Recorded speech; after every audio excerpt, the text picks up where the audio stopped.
भुइँमा घट्टे फुल छ। त्यसपछि पत्कर छ यी खस्रोको। हिँड्ने ट्रेल यस्तो छ, हिँड्ने बाटो।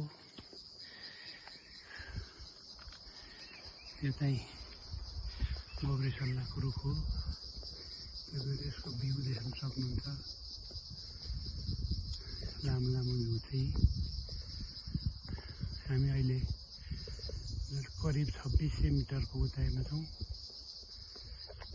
यहाँ नजिकै गुराँसको फुल छ। यो चाहिँ लाली गुराँस नै हो, तर उचाइले गर्दा यो बुलाफिरौँमा परिणत भएको छ। यो जङ्गली चुत्रो हो, पहाडी हिमाली पहाडी चुत्रो, बारबेरिस भन्छन् यसलाई।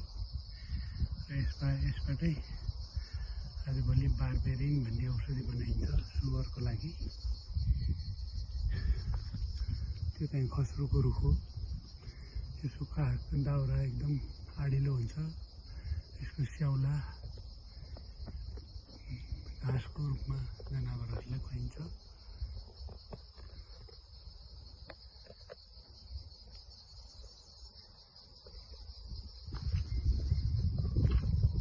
कागज बनाउने बिरुवा हो, वनस्पति हो। यसलाई हामी लोक्ता भनेर चिन्छौँ। नेपालमा 3 प्रजातिको लोक्ताहरू भेटिन्छ। त्यसमध्ये डेफ्ने हो त्यसको प्रजाति नाम।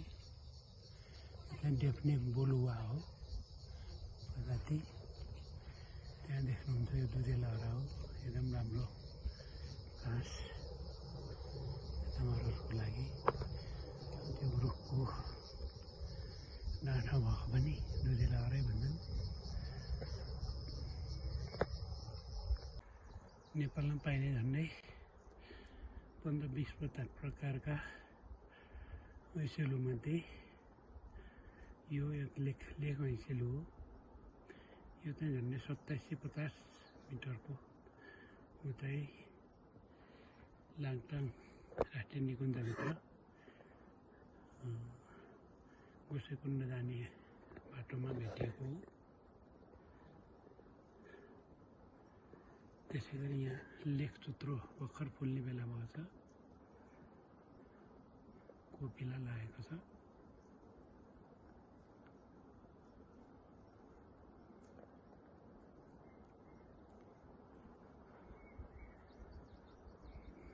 यो पाइने ठाउँमा चाहिँ यो गोब्रेसल्लाको जङ्गल छ। गोब्रेसल्ला हो यो।